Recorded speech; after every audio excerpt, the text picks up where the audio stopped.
na proud si Alden Richards na maging girlfriend niya si Maine Mendoza.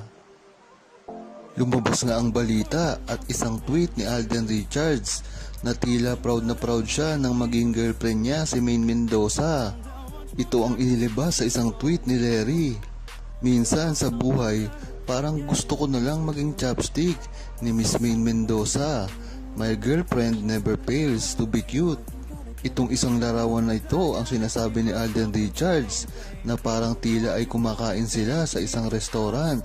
Ito rin ang isa sa mga resibo na nagpapatunay ng totoong relasyon ni Maine Mendoza at Alden Richards. Dahil kung babalikan mo ang panahon ay napakarami nito at hindi basta-basta maisasantabi lang ng mga sarsuelista na nagpapakalat ng mga fake news at gumagawa ng mga istorya ayon sa kanilang kagustuhan. Ang mahalaga dito ay nasa internet ito ay pwedeng balik-balikan na lang.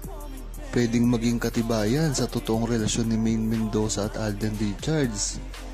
Kaya hanggang ngayon naman ay kampante ang buong Aldab Nation dahil sa mga gantong resibo at mga pangyayari na kahit sino pang basher ang kumontra sa relasyon ni Maine Mendoza at Alden Richards ay hindi kagad ito kapani-paniwala dahil sa dami ng resibo.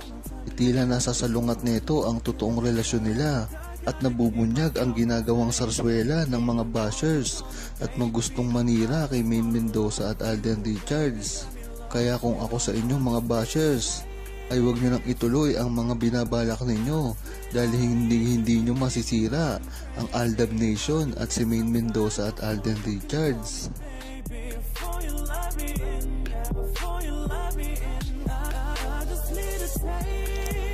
Huwag kalimutang mag-subscribe, comment at i-like ang video na ito.